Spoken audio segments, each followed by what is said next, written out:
Welcome to the Kaiju Network Podcast, episode 123. I am your co-host, Kent, and I have a very healthy obsession with Kaiju, and with me is your co-host, Jason. Sup, y'all? All right, we are getting back into the groove of Godzilla. We're continuing our re-review of our first, what would it be, like 23 episodes, because we looked back on those and we're like, yeah, those were pretty terrible episodes. So we're redoing those by looking back on those films. And we are now here at Godzilla vs. Biollante. So back in the heyday. It felt like yesterday we last reviewed Godzilla vs. Biollante, but that was, what, years ago? That was like 2012. No, it wasn't 2012. I would say it was like 2010. It was 2010 because we took a year and a half off, and then our first episode when we got back after G Fest, our first G Fest, that was like our first episode in a long time. We then covered Mega Gearus. Yeah, I would have to look back in the archives, but I think probably around 2010. Yeah, geez, about close to 9 years ago. Yeah, and for me though, this is one of my favorite films, and more or less there I go spoiling the review, I guess. But at the same time, this really shouldn't be a surprise to anybody, considering that, what was it, 1 or 2 episodes ago, I did my favorite Godzilla films, and then this was, I don't have the notes in front of me, but I think this was in my top 4. So maybe. And I've talked about this movie quite a bit too over the last few years. So, but here we are, Godzilla vs. Biollante, and yeah. So one of the things I wanted to tell you, Jason, that I forgot to mention before we started was that, and I sort of forgot about this over the week, but I was thinking about retweaking our schedule a little bit as far as some movies, like adding some films that I was actually surprised that we haven't done yet. And I forget like some of those films, but you may not have some of those films if I remember. Well, I know we talked about this a couple weeks ago. Yeah, I need to go over the schedule and just kind of see where we're at and sort of what to do as far as reorganizing it. I don't know, just quickly checking my shelf. Well, crap, most of the stuff's being hidden from other movies, but there were some movies that came to mind that I know I've had for a while, and I think some you've even had for a while that we just, for whatever reason, never talked about, because I thought about it a few days ago. I'm like, that's odd that we haven't talked about that. So I know I also mentioned of us hopefully getting back to some of the other tokusatsu things. Yeah, I know we've because we've actually have done was it Iron King and the original Ultraman? I think 2-3 episodes per episode, but we kind of, after that, we decided to just do an entire series, which I know it would take some time to watch an entire show, depending upon that certain series, mainly Ultraman. But yeah. An Ultraman thing you're looking at, if we were to do like 3 episodes, and you're averaging 2 podcasts a month, but there are 2 months out of each year in which we have 3. So I would assume, yeah, you're looking at like 5-6 months worth for like an Ultraman series. Yeah, I would at least probably just watch an entire series if you can.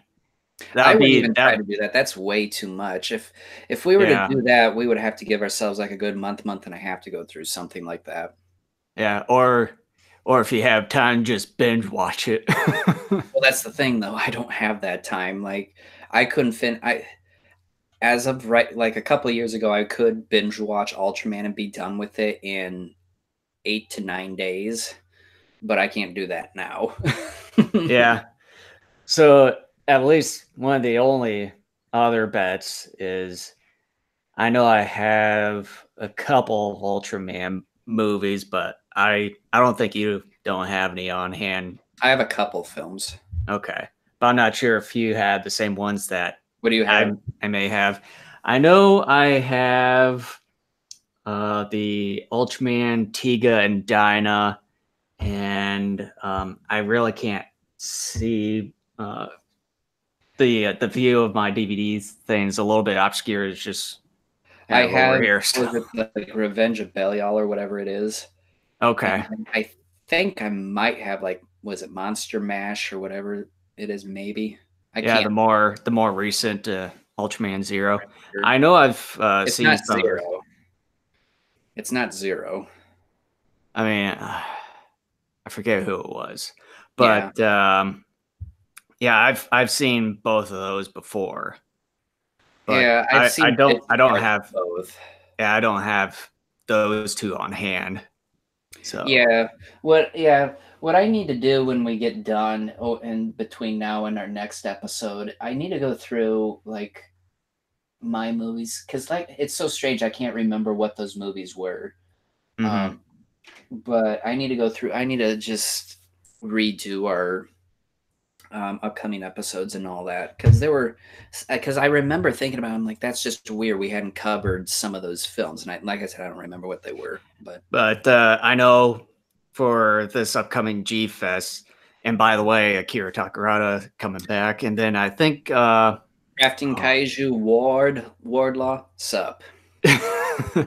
and then was it I forget some other person is going to be attending G Fest this year. I forget who it was because I saw a posting on the G Fest Facebook page here not long ago.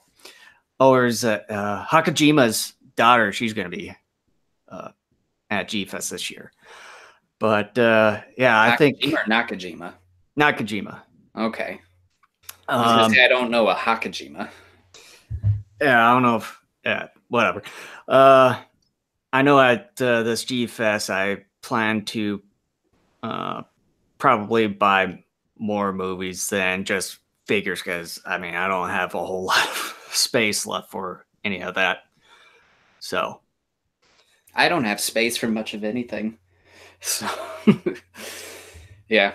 But anyway, anything else you wish to add? Otherwise, we're gonna dive into Biollante here. um, no, I can't think of anything else.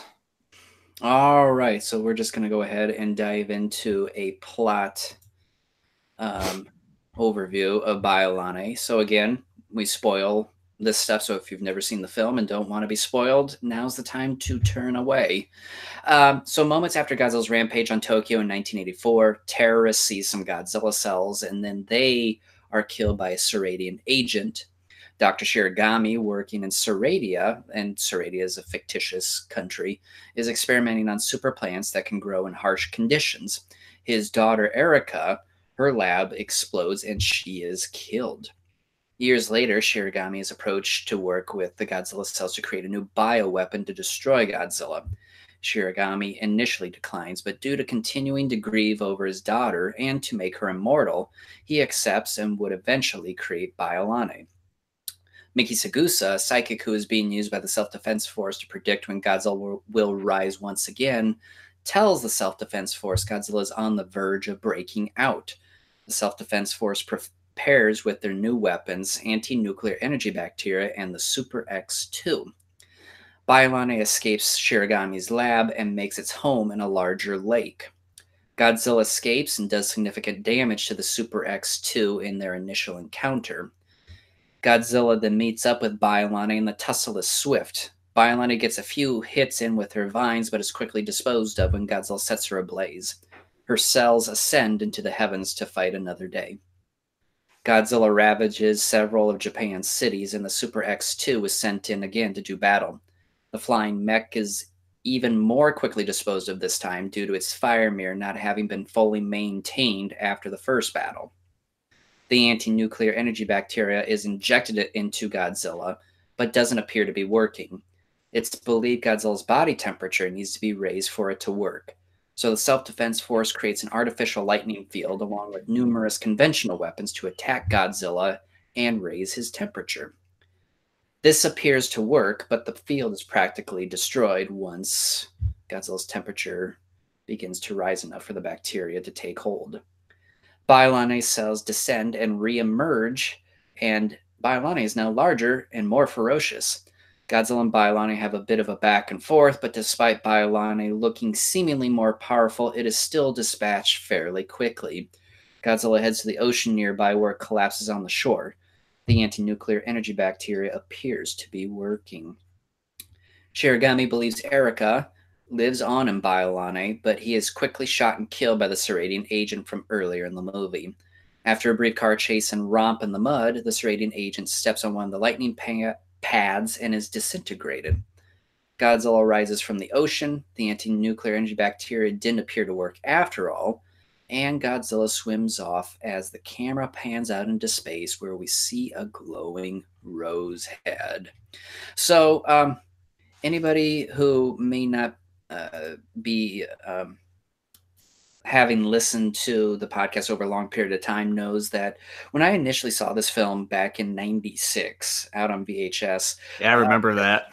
this was a movie I remember after I watched it the first time, and even a handful of times after that in the subsequent months, I walked away from it very disappointed. I was really excited about this movie, not only because it was a Godzilla film I had never seen before, but when we had lived in a previous town, I found a friend who also was a huge Godzilla nerd. And um, he had told me that he had seen it. He told me what the poster looked like and what the VHS looked like and all that. He was saying it was like the greatest Godzilla movie he had ever seen. Then we moved, found this movie, I bought it, and then watched it. And like I said, I ended up being very disappointed. Um, and I remember for a number of years after that, uh, I couldn't understand when I would go on to forums on various websites, like Monster early Zero. in the early 2000s, Yeah. and all that. And I was talking with other fans about Godzilla movies, like what do you think is the best, or what is your favorite, or whatever. Um, I couldn't understand why people always said that they thought either Biollante was one, if not the best movie, or was maybe their favorite film. And I just could not understand it because I'm like, this movie is a complete and utter disappointment. Biollante is destroyed very quickly. And, the story just doesn't seem to mesh all that well, etc. I just couldn't understand why people really dug this movie so much. And it got to a point where, gosh, I can't remember the last time I had seen this movie. It was probably at some point like early 2000s again. But there was a period of anywhere between 8-10 years or so at least where I didn't see the movie. And it wasn't until 2012 that I actually saw the movie for the first time in a long time. And then all of a sudden it clicked. This movie went from being one of my least favorite, if not my least favorite film, to being one of my all-time favorites, and a film that I also believe is one of the best films in the franchise. And I started thinking about that, and I go, well, why this dramatic shift in me?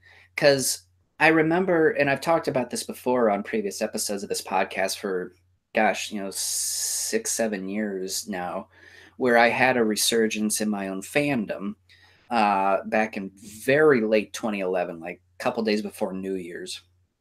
And I started watching Godzilla movies very frequently again because for 5 or so years up to that point, I watched maybe a couple at best every year. Like it just got to a point where I just wasn't really following the franchise anymore, and I wasn't really watching the films anymore. Part of it was because I was a college student. I had a lot of stuff going on. I had a fairly active social life as well. Other things were interesting me, such as sports as well. I mean, there were a host of reasons why. Part of the reason, too, was the fact that there were no Godzilla movies really coming out, except, yeah, the announcement that there was going to be a new American Godzilla movie, which was originally supposed to come out in 2012, but then Mm.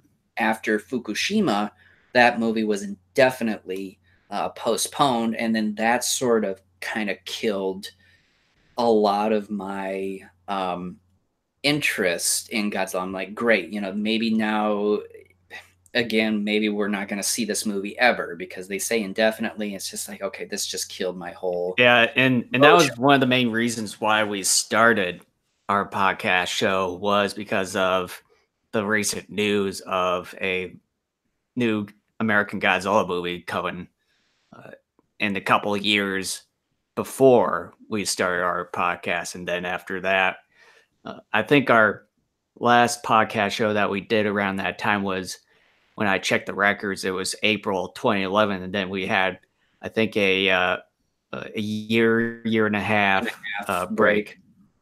Well, yeah, and when 2012 came around and I really started watching films again, and I've said this before, I still had this weird relationship with certain films, especially a film like Godzilla versus King Ghidorah, where at times I really love it, and then at times I'm like, oh no, like it's like a you know stovetop that's turned on. You just kind of like, oh. Um, but then I started too looking at films like Ghidorah, the Three-Headed Monster, a film that for many years I thought, excuse me, was really overrated. Again, when I first saw that film on VHS back in '98, I'm like, what's so special about this? Because I had read in several books and I had heard a lot of people online for years basically say this is supposed to be like one of the greatest Godzilla films ever because it's King Ghidorah's debut and all that. And I was hyped for it. And I watched this movie. I go, there's nothing special about this. Well, starting in 2012, I started looking at that film differently, and it's also become one of my favorite films now too. Destroy All Monsters, again, very disappointed in that when I first saw it years back. I still don't think it's that great. Um, it's okay. It's got some fun spots, but that to me is one of those films that I haven't changed my opinion on much. But Biollante was one of those in which I had a huge shift as far as what I thought about it. Um, it's kind of like with Ghidorah. I went from thinking it was one of the worst, one of the most disappointing films to now being not only one of my favorites, but well, I don't want to say Ghidorah is one of the best films because there are a lot of technical issues with that film because it was even more rushed Hmm. than like Mothra versus Godzilla. It was made and released the same year as Mothra versus Godzilla, so there were issues with production quality on that one. But still, I found it to be entertaining. And Biollante was a film I'm going, why this sudden shift? Or, well, not sudden, I but would maybe kind of say sudden, but I might say one of the reasons is obviously you're getting older, getting more mature, and I think you're understanding a little bit more of what's actually going on. Whereas when we watched this when we were kids, we didn't really know. and that's the thing that I conclude. I go, I think I'm older because I remember sitting there and as I watched the movie, of course, again, like I said, it had been years since I had last seen that particular film. Right. And part of it was because too, I didn't have a VHS player in college. I just had a DVD player and there wasn't an adequate DVD release of that film.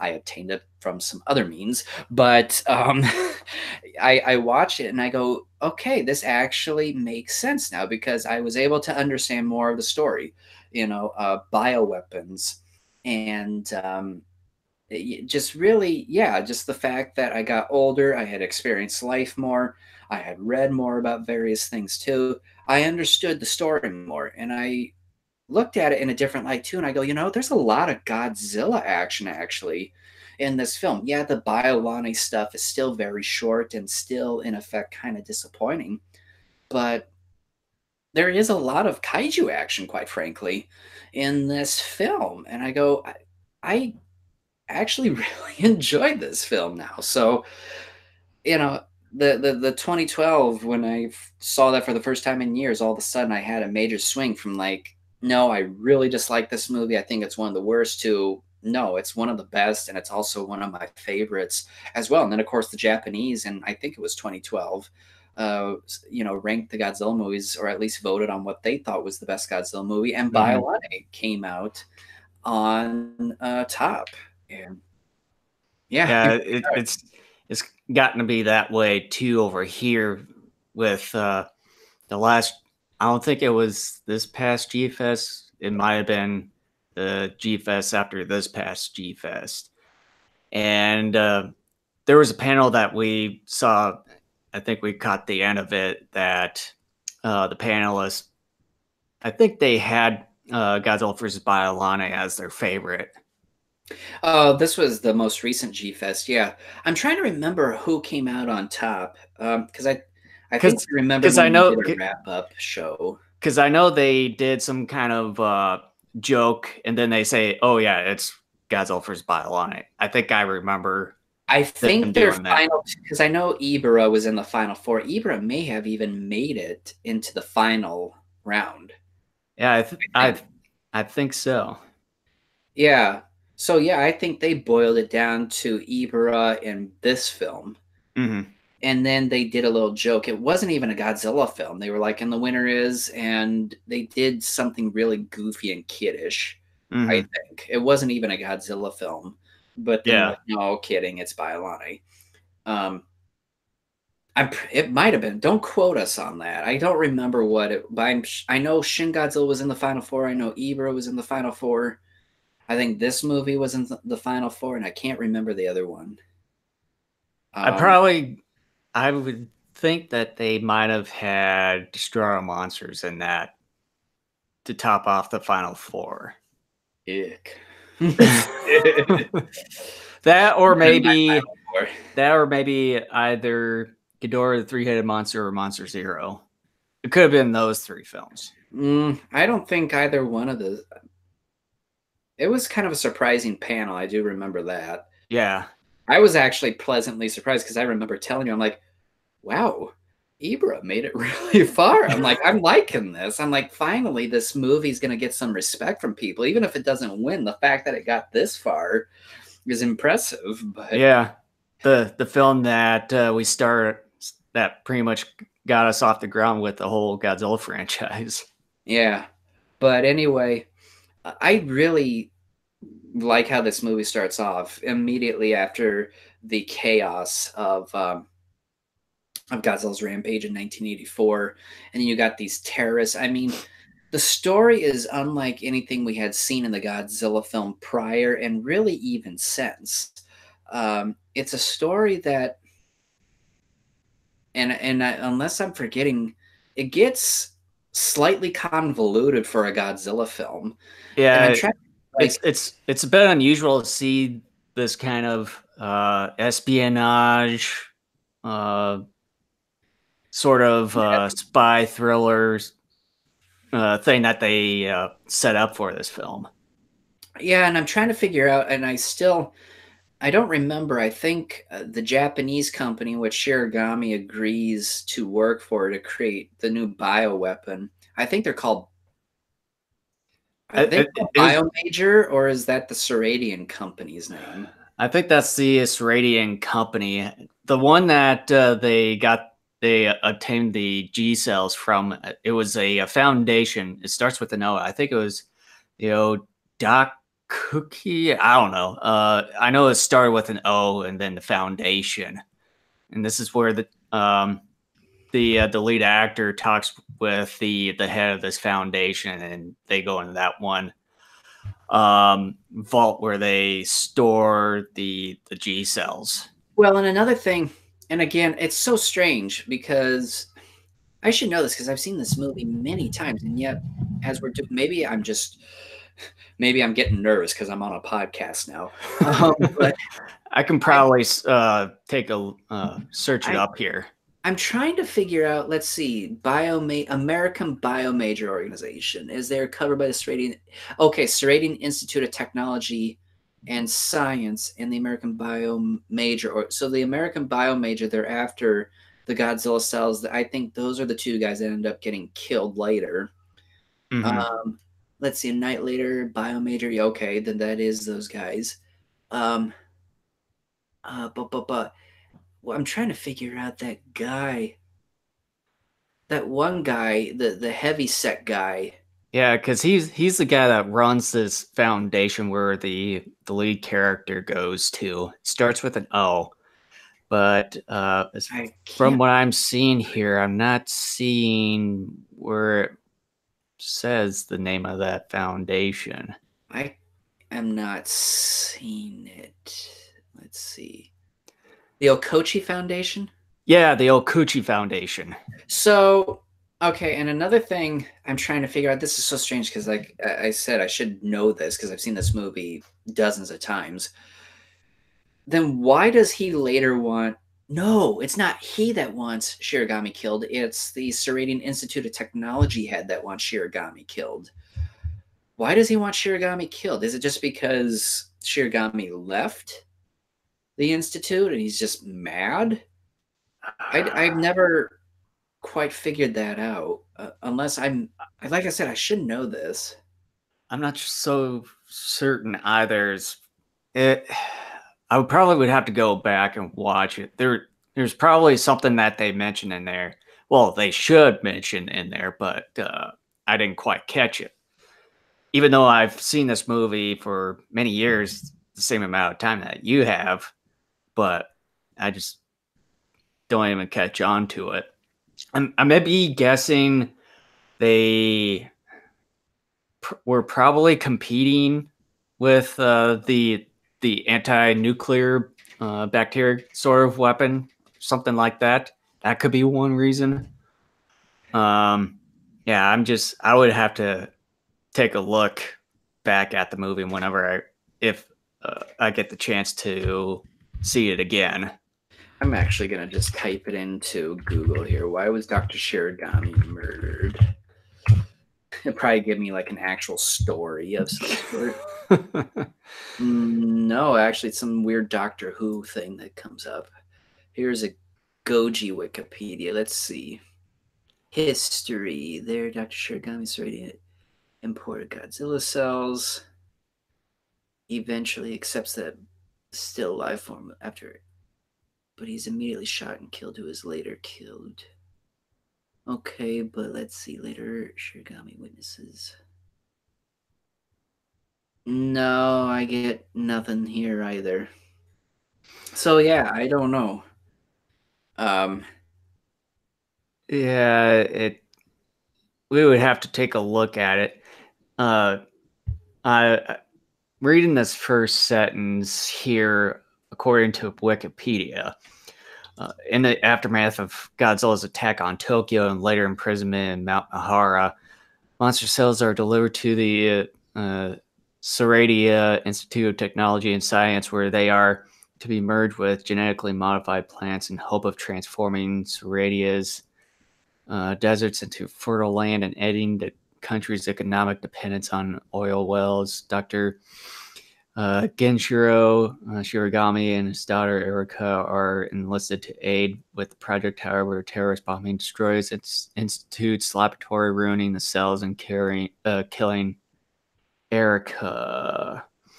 my guess is that Something to have to do with pissed because he created Biollante and that he was supposed to do that for them. That, at least right now, until I get to see the movie again, it sounds to me like they were just maybe pissed at him. I don't know. yeah. It's something that both of us would have to go back into watching the movie. Yeah, because I like I said, I've seen this movie so many times I should know the answer to this. Same But here, but it's just something that's just uh, kind of in some sort of white noise that we don't even pay attention to. could be because I'm a passive movie watcher. A lot of times I don't pay all that close attention. But anyways, I really just like the fact that this movie is a little bit more adult in story, and I Mm-hmm. think, and I think unfortunately for younger viewers who watch this movie, I don't think most younger viewers are going to really like this movie a whole lot because I think they're going to have a hard time following it. Yeah, not quite catching on what is going on with the film. So yeah, I mean, But it's pretty. I think it'll be pretty much the same experience that both you and I have gone through, particularly our first viewing of it. yeah, and I just think that this movie is a prime example, and sort of unfortunately, because it didn't make a whole lot of money, Toho ended up getting more involved in the future sequels. Um, this movie, it took about what four to 5 years to make after the return of Godzilla, and excuse me, there was a lot more time to develop a story, and I think even the shooting schedule was even a little bit longer than usual as well for this film. The unfortunate aspect is it didn't make a lot of money, and then Toho then got more involved in the sequels. And as many, and I'm feeling comfortable enough to say that I think most Western Godzilla fans will agree. I think if you were to take a survey, I think most Western Godzilla fans would agree this movie is one of the better ones. It may not necessarily be some of the fans' favorites, but I think from a technical standpoint, they would say yes, it's one of the better ones. Mm-hmm. They probably would put it top anywhere between the top 7 to top 5, I would assume. Anyways, um, I think this proves to Toho, and of course, sadly, this is a number of years later because there's no social media 30 around years later, to be exact. that. I think this proves that for Toho, when you give some of these people a little bit more leeway in writing the story, and you also give them a decent shooting schedule, they can make some pretty good stuff. Now, that's not to say that sometimes that always works.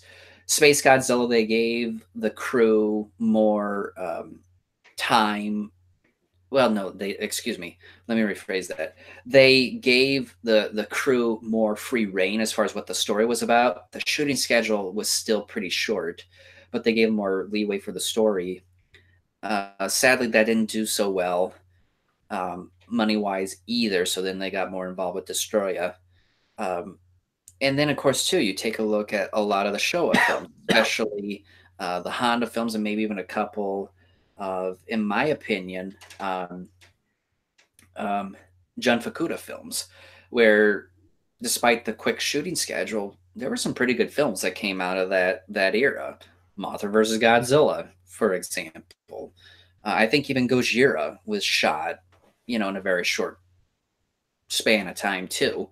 Um, So yeah, I mean, there are always exceptions to that rule, but I think this film in particular really should have told Toho. Again, I know they look at the money more so than fan reaction sometimes, but I think they need to look at this and be like, okay, sure, at the time it wasn't the best movie that we wanted. We assumed that giving these guys more of a free reign with story writing that it would work, and it didn't seem to work. We introduced a new monster that probably didn't work, but it seems like a lot of people like it. Our people in Japan here voted it as the best Godzilla film of all time back 7 years ago now, and a lot of fans in the West seem to think it's one of the better films as well.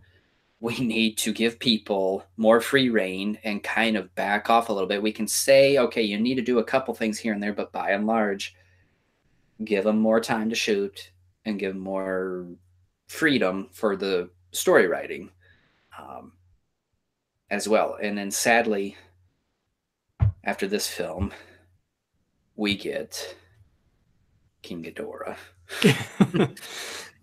So I also realized one of the controllers that controlled the Super X2 was one of the main leads for Godzilla vs. Ghidorah. yeah, he is the main lead. I can't remember. Did I'm forgetting people's names. Who was the main effects director throughout most of the Heisei? He died here like a couple of years ago. What was his name? Kawakita. Kawakita. Did he do? Koichi Kawakita. Yeah, did he do the effects for this film? Yeah, yeah. Because after I watched the main movie, the the special edition footage, the behind the scenes and stuff. He did some interviews on it and everything.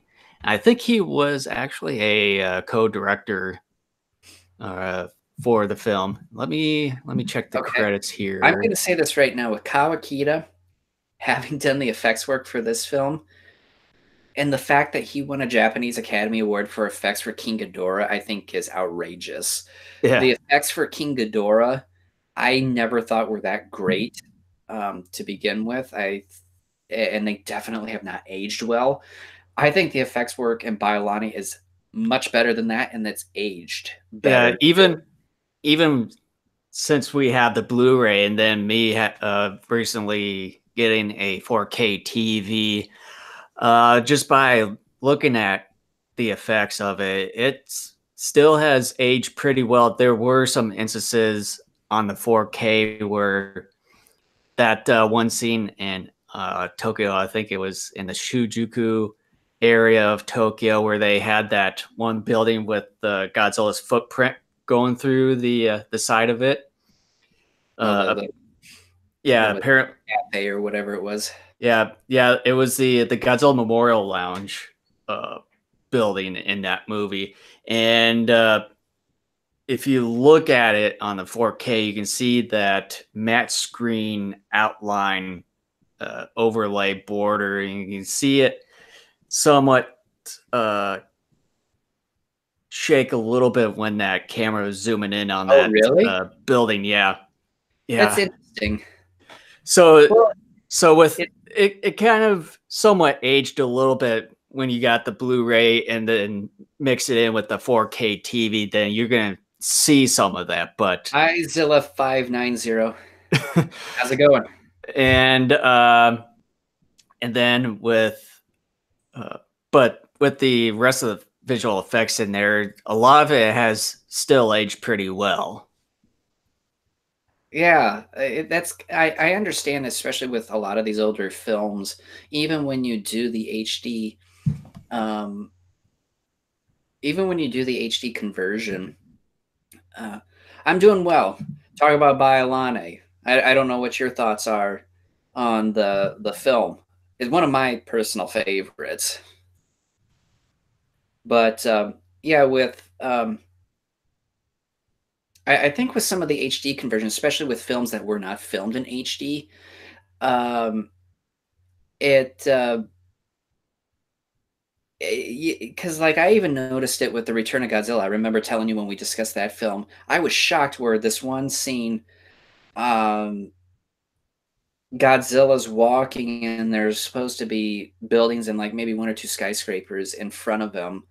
And for years, I thought that was part of like the model set or whatever. But no, on the Blu-ray, it's superimposed again. And I'm like, whoa, like Hmm. I think when you do some of these conversion stuff, because when you and I had a different podcast and we talked about the Rocky movies, and I watched them on Blu-ray, I was um,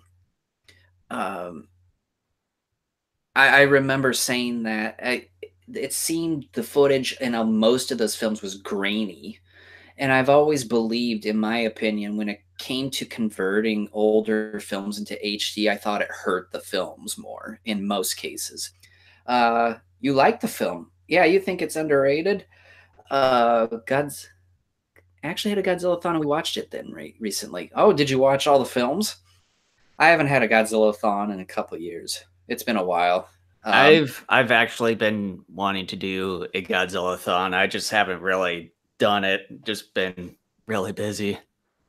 yeah, I I should did it. maybe try doing it before when we go to G Fest 26. Last time I did, I think was early 2017 before my daughter was born.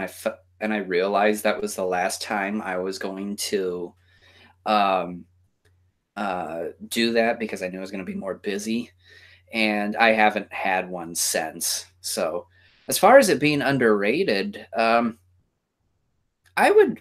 Is it underrated? Oh, are you, I you haven't finished your marathon yet? You're on Mechagodzilla 2. Are you going in order from as far as when the film's released, or are you just kind of doing it however? Like you're just picking random films. How are you doing that? when I did it here in 2015 and 2016, I just picked a bunch of films at random. I've always wanted to go in order, but I know we did that in order a couple of years, uh, a long time ago when we were living at the parents' house before went our ways with college and everything. oh yeah, you're doing them in order. That's awesome. Yeah, because like I just said, I've always wanted to do that. We started it, but we never finished it. One of these days, I'm hoping to do them in order, just to kind of see the evolution of the series as you progress. Hmm. That I think that would be great to do. Um, I Now we do just need the anime Blu-ray. I do find your comment interesting, saying that it's underrated. I don't know. I don't know if maybe let's talk about this right now. I think Zilla 590 brings up a very good point. I think again with Western fans, I do think most fans would say it is one of the better made films, but even then, it's not talked about a whole lot. Yeah, now that you mention it, I the only times when it's mentioned is when we're at G Fest there when it's talked about quite a bit. Yeah, it's interesting that yeah, because this is a film that really I think does deserve a little bit more credit. But 'Cause you always I have fan favorites like Destroy All Monsters.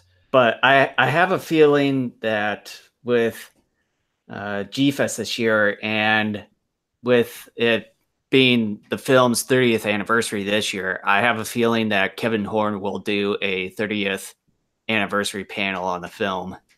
So there's at least going to be some talk about it. Yeah, I'm assuming Zilla 590. You don't hear about this film a whole lot in fan circles that you're a part of. I take it because now that I think about it, I mean, I do hear about it every once in a while. It's kind of funny because it's one of those films, at least in my experience. Um, when I do hear about it, I hear about it an awful lot for a short period of time, and then it kind of goes away. And then you go about you hear people again talking about like your Shin Godzillas, your Gojiras, and your Destroy All Monsters, and the big fan favorites. Legendary. I don't People don't even talk about that a whole lot. I think the only reason why people are talking about that a little bit more is because of the new movie coming out here in a few months. Hmm. Um,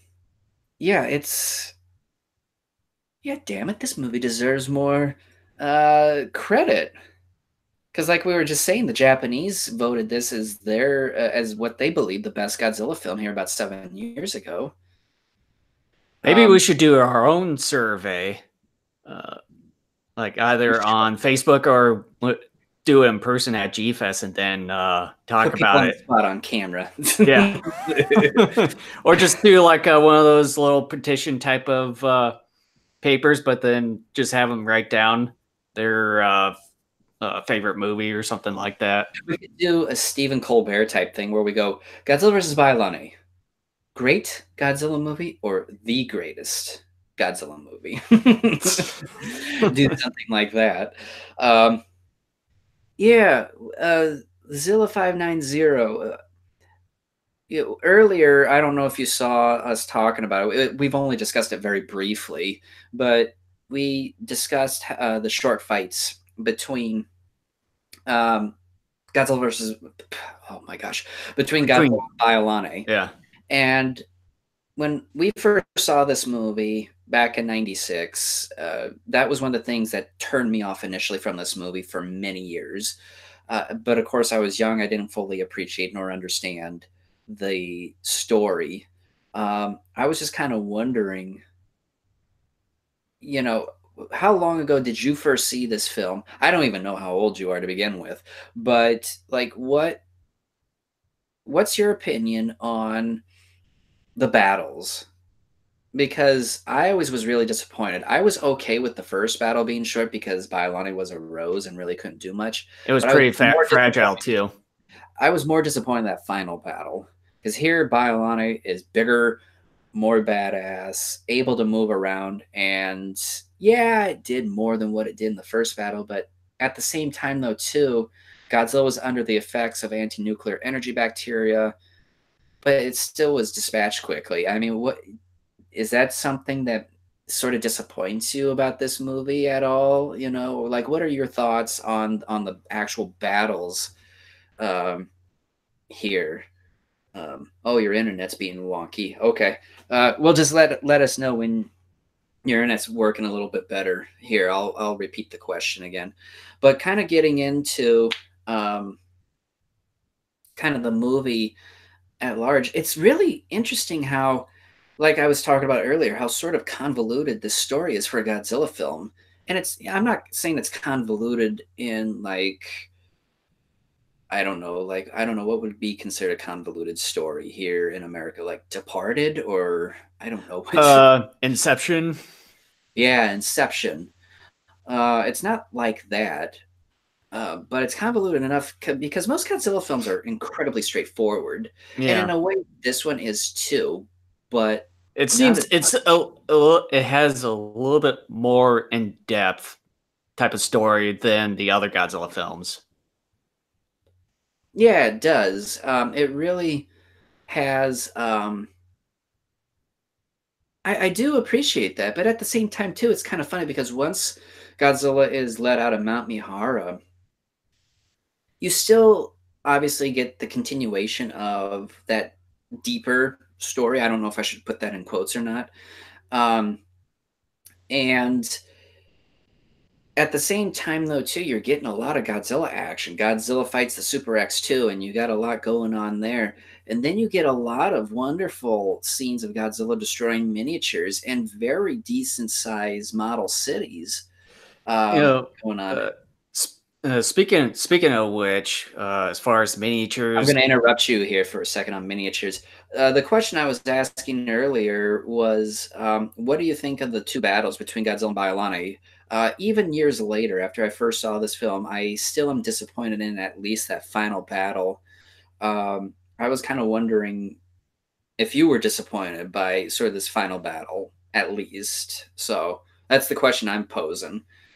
But anyway, you were saying, Jason, about model. yeah. Speaking about the miniatures and everything, what do you think of the uh, the the concept of Super X2?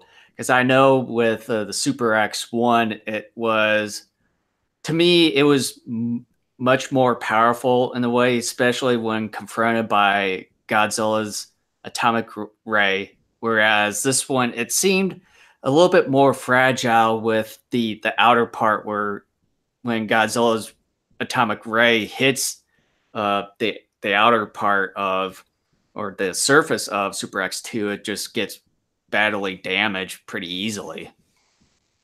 Yeah, I've considered it the weakest out of the Super X's.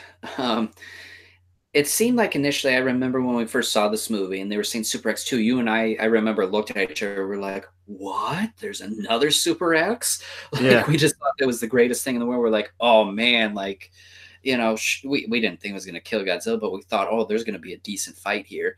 And then I remember after we got done watching this movie, I'm kind of thinking like that sucked actually. This I thought the idea with the fire mirror was actually brilliant, Hmm. but the fact that they had that go the fact that they had that become a deterrent or a detriment to um It was like a double-edged sword, sort of speak. Whereas if it was pretty effective, because one of the guys said in there that it reflects Godzilla's atomic rays 1,000 times, but it they didn't really mention that if it's used too much, the I forget what it was that they used for that reflection. It was some kind of synthetic diamonds. yeah, synthetic diamonds, where they start to warp and deteriorate. Where we saw in one of the close up shots where it was starting to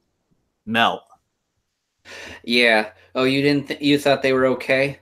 Yeah, I think I've heard that from quite a few fans that um like me, I consider this one of the better films. And the interesting thing is that, yeah, it had a lot of potential. I really thought that you take a look at Biolante's final form, and you're just like, oh man, shit's about to get real here, and it's over in about 2-3 minutes. So, Yeah. uh, oh, you're not really disappointed when it comes to that type of thing. Good for you, actually. I know a lot of fans do get disappointed when it comes to like the kaiju fights.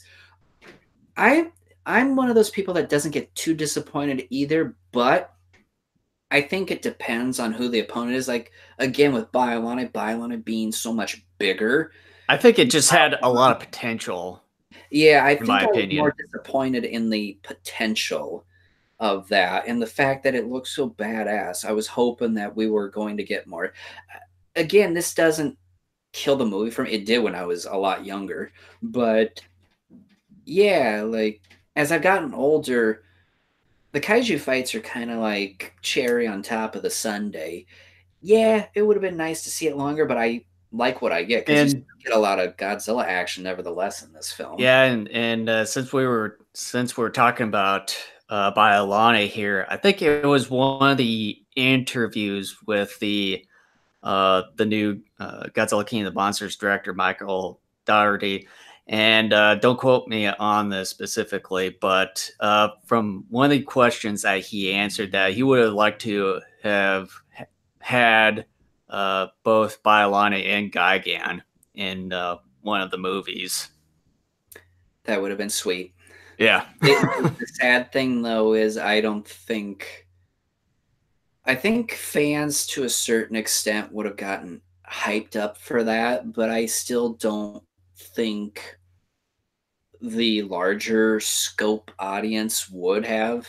Yeah, I think it was for the better to bring in the more familiar monsters that everyone's obviously familiar with. Yeah, I've got some opinions on that, but I guess we'll talk about that more in some future episodes here. Um, but yeah, I think fans I understand fans, we watch these movies as a form of just kind of getting away from the world and the fact that it can, being in reality is exhausting after a while, and that this is a form of escape. And you just like seeing monsters duke it out, which is fine. But I think a lot of fans do get too hung up in terms of maybe how long a fight lasts and or the quality. Or how long Godzilla's on the screen, you know. Yeah, like yeah, I think sadly people get too hung up on that. It's sad because I think that's why we see so many certain types of stories get repeated in this franchise after a while. Because basically, this film that we're getting in May is a redone of Ghidorah, more or less. Basically. I mean, it looks really cool. I'm excited about it, but it's just yeah, like I would have liked to have seen Biollante too. I would like to either see some new. I like the Mutos. I mean, they're not the greatest kaiju villains of all time, but they were nice. They were unique. They had a nice backstory. They proved that hey, if they could kill Godzilla, which they were beating him up pretty good there for a bit, they could take over the world like a bunch of insects. In fact, they more or less were insects. Um, but yeah. I think I forgot where I was going to go now. Why don't you take over the conversation here? I feel like I've been talking an awful lot here. Um well, I know we've been kind of somewhat going off track here, and just to kind of get back into uh what we're discussing about here. As far I want to kind of continue on with that whole matte screen with the Blu-ray and then the 4K TV mix up. As far as that one scene I discussed about earlier with that Godzilla Memorial Lounge and the matte screen sort of border around that outdoor scene in the Shinjuku area, which I probably guessing it was taking place. But however, in the Serradius outdoor scenes that they had there, I know with some of the actual footages that they shot, and then they had the matte screen for both that desert landscape that they had behind one of the buildings there in the shots, and then that laboratory. Oh yeah. That's also matte screen. However, those did blend in pretty well, even though you when it comes to the laboratory building there, you can obviously distinguish that it looked like a painting. Yeah, the desert always, yeah, now that you bring it up, yeah, that always, even back in 96, looked like a painting. I High I virtual high five to Zilla 590. I love the 2014 one as well. I think that's also an underrated film. That's a brilliant film. Brilliant. I wish fans really took more of the time to sit down and appreciate the film for what it is. I think masterpiece, definite same masterpiece. goes with Rampage too. Well, yeah, but we're talking about 20. Yeah, I know. But yeah, I thought at first that the whole desert part was part of an actual setting in a way until I watched the special edition footage after this movie on the Blu-ray disc, and they showed uh, different shots of the actual shot, and then they showed the matte painting both separate, and then another shot of when they put those together. But yeah, there are some instances where both the actual shot and the matte painting blend in work pretty well, mainly in that Seradia scene, but in that one uh, Godzilla Memorial Lounge scene from outside, you can definitely tell it was inserted in there. If you watch this film uh, on a Blu-ray disc with a 4K TV, but See, and I'm getting into my old man thing here, where it's just like that's one of the reasons why I am turning against like this continuation of trying to make things even more high def, because I think it's going to gradually ruin certain films. I mean, sure, um that's just like with some of the Showa era films, you can see strings and stuff in certain moments, even on like DVD. But that's not a deterrent because they already kind of look fakey. But with a film like Biollante, in which things look a little bit more realistic, and then when you continue to beef up all this HD technology, like we were talking about with the Return of Godzilla, and that one shot of Godzilla with those buildings in the foreground, how that shocked me when I saw that. It just kind of ruins the illusion, I mhm. think. But other than that, when they show those polygonal scenes with the maps and everything, and showing all that, that still looks pretty darn good for what it is. I think I totally agree too. those aged pretty well. Yeah. Well, yeah, because it's basic like 1980s computer graphics. But yeah, I agree too, Zilla 590. That's I've heard some people kind of diss on the acting too. I will say, and I think I even said this back when we covered the movie in 2014, that what's his name? Aaron Taylor Johnson. I Yeah, thought his acting was okay, but as I've watched the movie more, it actually isn't that bad. It's still not the greatest, but I've heard people complaining about the acting too. But even then, I thought across the board the acting was really good. And people I've heard complain an awful lot about Bryan Cranston dying, but I'm like, no, that's actually a good thing. I even disagree with Cranston when he said a while later that his character shouldn't have been killed. And I'm thinking, no, actually, that's a good thing, because we see in so many stories anymore where your popular characters do tend to live. And one of the reasons why Game of Thrones is so popular is because some of people's favorite characters do die on that show. I'm not, don't ask me anything about Game of Thrones. I don't know that much about it, but yeah, I've yet to watch that. I'm just gonna wait until all that entire series and is the funny done thing with. is, with because Gareth Edwards even mentioned that his inspiration for why he treated Godzilla the way that he did was Jaws. And I think Mm. maybe he even brought up the movie Alien as well. I'm not a fan of Alien. Uh, I think Jaws was brought up more than I've heard about aliens. yeah, but you know, was how does that phrase go? Like the less you see, like how does that phrase go? But as the movie goes on, you do see more Godzilla, and even though you don't, uh, have Godzilla on screen all that often, the fact is the entire story is about Godzilla and Mutos. How are we going to stop them? Like just because you don't have to see them to enjoy the film, because in a film like the 2014 film, that's the entire story. Once those creatures show up, that's all the movie is. Mm. And let's see, I agree. Unpopular. I like old Sudomation more than new CGI stuff. Um, you think that's an unpopular opinion to have? I think I like both. I am one of those few people that I will celebrate CGI more than most people. Um, but if someone were to come to me and be like, "Okay, I'm I would making say if you," to me if it's done right, then yeah. the problem, and what I'm about to say, maybe actually an unpopular opinion, I do like Sudomation because yes, I grew up on most of those films, and there's a charm to sort of the cheesiness of that.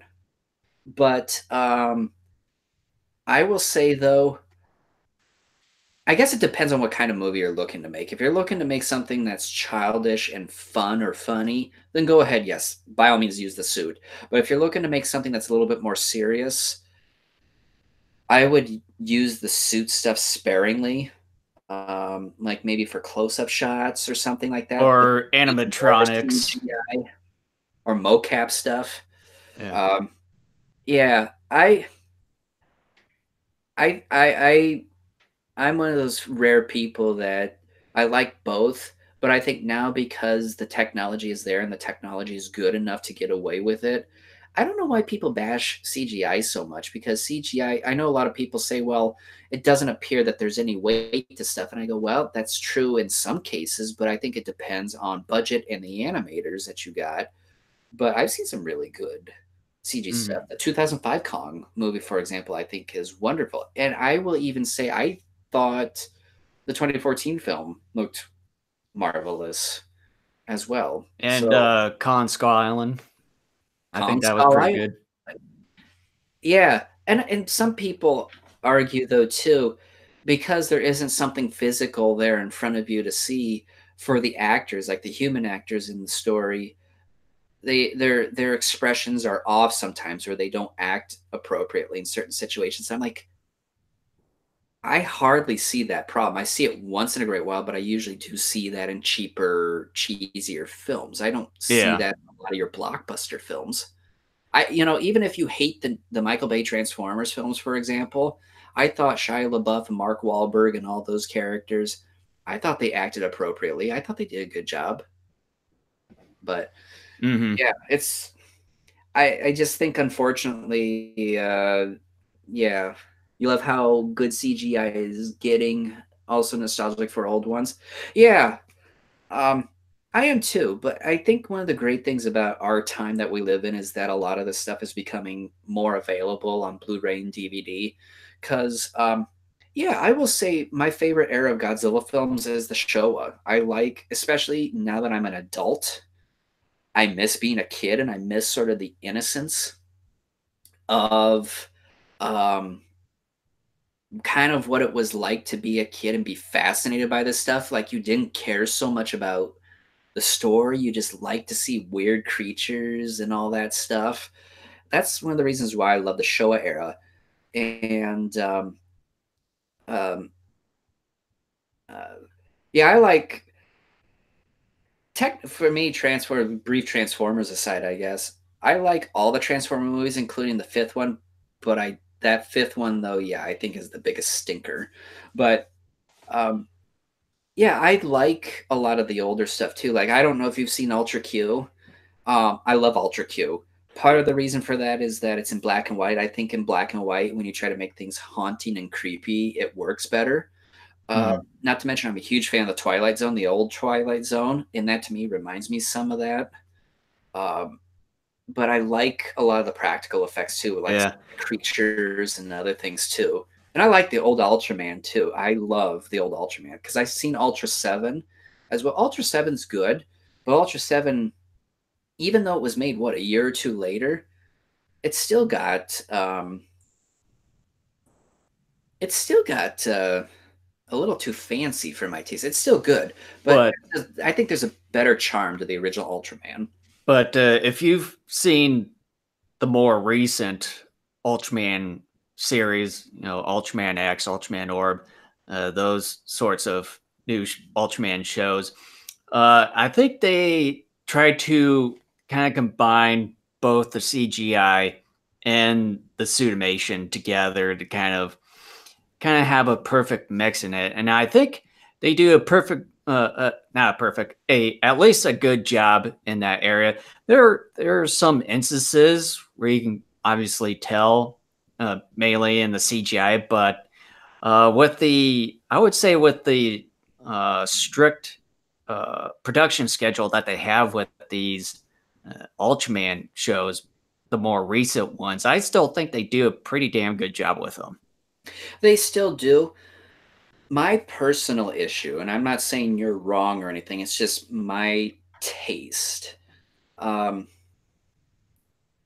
like I told you before, I'm a little concerned as I move through all the Ultraman series that once we get closer to like mid, maybe even late 80s, I'm going to start to really dislike most of them because you will have more of that computer graphics stuff. And again, I am a fan of CGI, but I'm not a fan of bad CGI. But I Um, would I would have to say the last time I watched Ultraman Tiga, which was done in '96, I would have to say I'm guessing that they had the same amount of production to the ones that the today's ones have.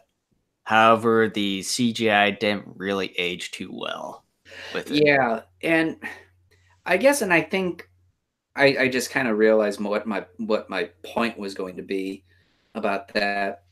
Like I think I even told you this before, like when we were at a G Fest or something over the last couple of years. I said, yeah, like some of the recent ones, they may have fun stories, but the problem I personally seem to have with a lot of the newer stuff, at least when it comes to Ultraman, um, is that there's a charm that's lost because you go back and you watch a lot of the Showa era stuff, not just in Godzilla, but even Gamera and the Manster, one of my guilty pleasures. Oh God. Um, you know, you watch those movies, and yeah, you can sit there and you can, some of them are actually really good. Mothra versus Godzilla being one of them, for example.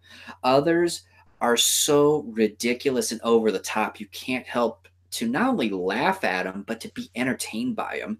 And I think, like I told you before, for me, there's a charm in that era because it seemed like most of the people, not only were they made specifically for kids in a lot of cases, but people just didn't give a crap too much, about continuity. And that's not to say maybe they didn't care, but I don't know. It's just there's a charm that is lost because you would never see a movie like The Manster or Golden Bat the way that they currently are made today unless they made them more gritty and serious and stuff like that. Like basically the charm is gone. Um, Well, in my opinion, I don't really see much of that lost. Yeah, maybe some of the formula has somewhat changed, but or some of it due to a little bit more improvements of the story and the character. But um, I would still say some of that charm is there.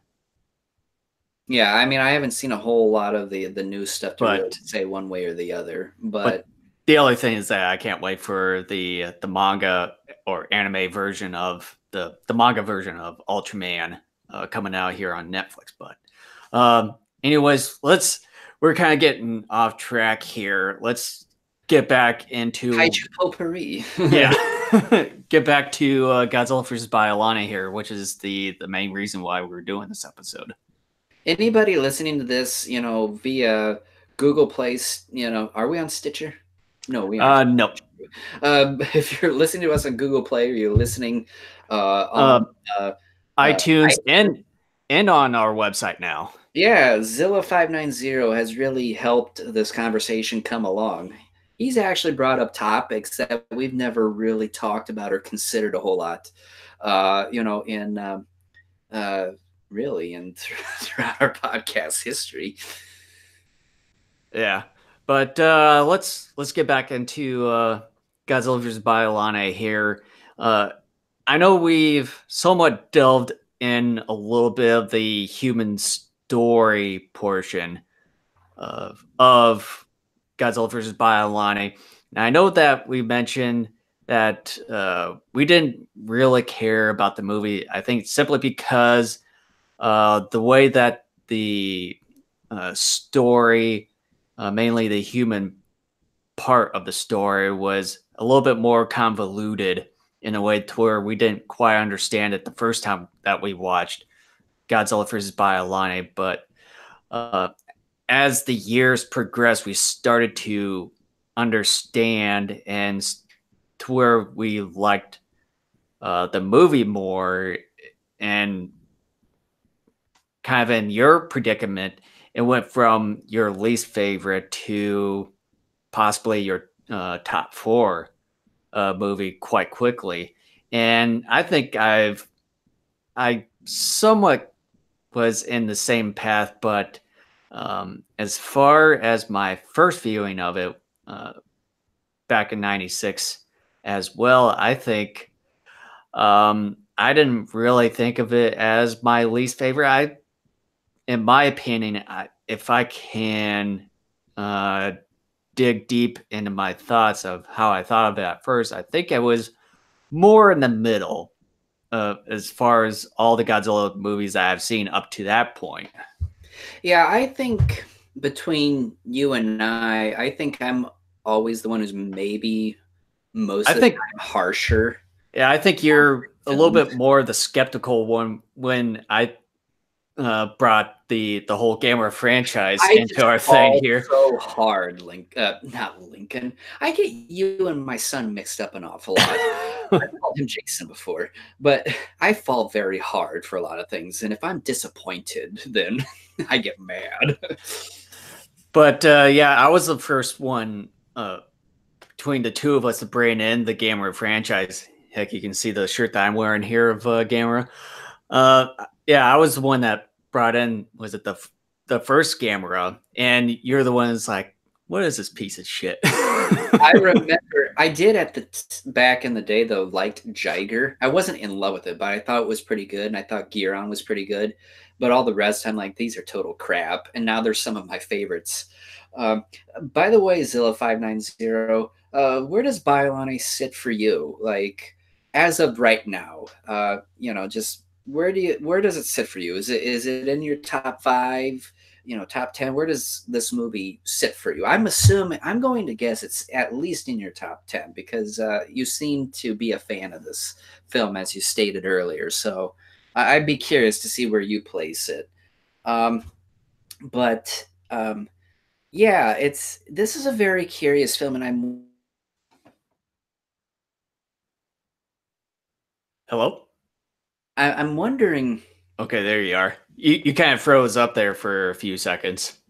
Oh, I did. Maybe I Yeah. did that on purpose. Yeah, whatever. Yeah. Um, I'm wondering if this thing is ever going to have a renaissance, because like we were discussing earlier, that this is a film that it seems like a lot of Western fans do really enjoy, but it's not a film that they discuss a whole lot. Well, I know you speak of a renaissance. I know in one of the press conferences that Toho has that they want to do a cinematic universe, sort of like the Marvel Cinematic Universe for them after their contract with Legendary is up after the Godzilla versus Kong thing, but who knows? They might extend it after whatever happens to Godzilla King of the Monsters film coming up in a few months. But Eh, it seems like there could be a renaissance coming. B11, just above 10. So actually below 10. So you're saying it's not even in your top 10? Is that what you're saying? I'm So guessing he's saying they're his 11th favorite. that's what I'm wondering. Yeah. So you're saying it's like your 11th favorite? Um, Interesting. I'd be curious to see what your top 10 then is, because it sounded like earlier you were a pretty big fan of this. I'm not saying you aren't, but it just sounded like maybe this was in your top 10 at least. Um, yeah, it's kind of interesting because I know we've discussed this before on the podcast where we're almost like the contrarian Godzilla podcasters out there. Um, oh, it is your 11th favorite. 11th favorite. That's still really high considering if you count the anime Godzilla films, there's what, 33 Around films? 32, 33. 33, yeah, something like that. That's still really high. Top 10 is full of nostalgia. Yeah, that I would say. I don't know if you know this about me or not, Zilla, and I know some of the people who are listening to this are probably going to roll their eyes because they've heard me talk about this an awful lot over the years. Uh, the 98 film is probably my all-time favorite. It kind of changes between the 2014 film Monster Zero and Mothra vs. Godzilla. Even Return of Godzilla and Biollante, it kind of changes depending upon my mood. I And know. the reason why the 98 film is in my top is because it was not only the first Godzilla movie I saw in theaters, I just have a lot of love for it. So Well, I I'm know. building myself up here. I know the Return of Godzilla is my all time favorite. Even though I rented the 1985 American version so many times, I mean, Kent can attest to that. I got mad at you, I remember, on several occasions when we would go to the local video rental place and I was always trying to find new stuff. And if there wasn't a new Godzilla movie, I would try to find something else. And you would always get 1985. And I'm just like, damn it, Jason. Like, haven't you seen this thing enough? I loved it. I just loved the uh, just the entire movie itself, the visual effects, the people that were in it. I would have to say the the '84 Goji suit would have to be my all time favorite. Yeah. You don't like it, you respect it. Hey, that's cool. I kind of figured because I'm in a minority. I'm a huge lover of the '98 film. I understand why people don't like it, but at the same time, I still am scratching my head uh, as far as. And again, I don't want to go down a rabbit hole here because I could be in this rabbit hole for a long time. But I find it weird that some of the criticisms people throw at the '98 film, and I don't know what your stance is on Shin Godzilla. And again, like I said, I don't really want to go in a rabbit hole. But what I find odd is that the criticisms people throw at the '98 film are the reasons why people like Shin Godzilla. And the reasons it's weird. It's just weird and it's a head scratcher and I don't understand it when you have a group of fans who criticize the '98 movie for certain reasons, but then those are the same reasons that they love Shin Godzilla. And I truly believe it more comes down for some of these fans whether or not it's a Toho Godzilla film. I truly believe um, that is a reason, and I think I some fans don't that's want to admit that. that's what I've been getting the conclusion I've also have heard that sort of reason from certain fans I have come in contact with is that it's not the Toho version of Godzilla, so that's why I don't like it. I mean, I would rather fans admit it. It'd be like, okay, well, is the reason why you like Shin Godzilla? Is it because it's made by Toho? If they just went ahead and said yes, and I'd be like, okay, I can go with that. At least I would, and then I would be like, oh, then please just say that.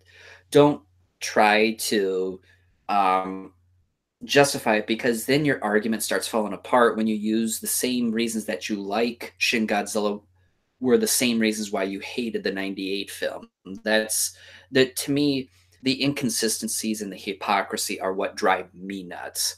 That's why I just am like, that's why it just drives me nuts.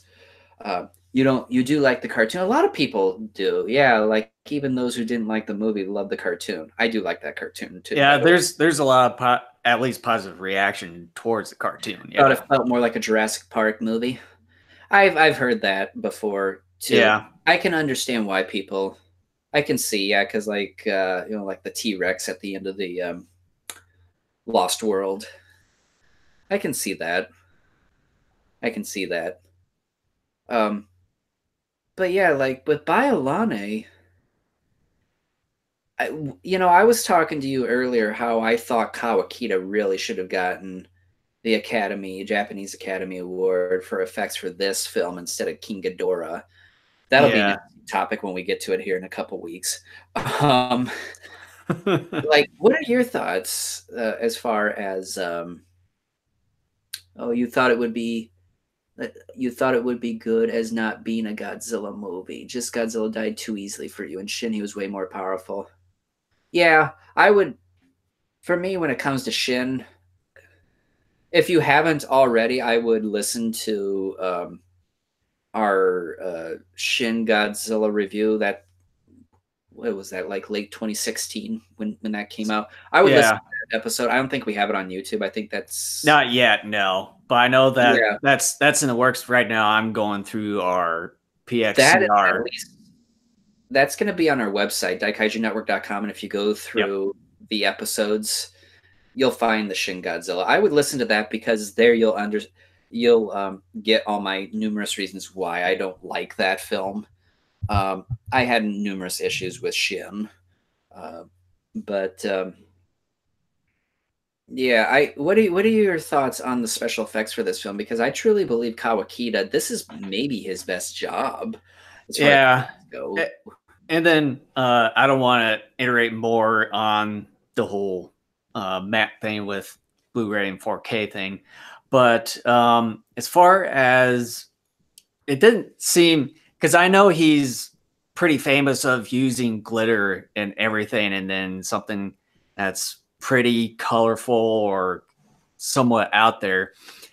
I know that they shot the, when they did the first battle there, and then after the first battle, that they were going to do uh, originally have a scene with the hillside being covered in roses and everything when Biollante was defeated, and which unfortunately in the end that was cut from the final product.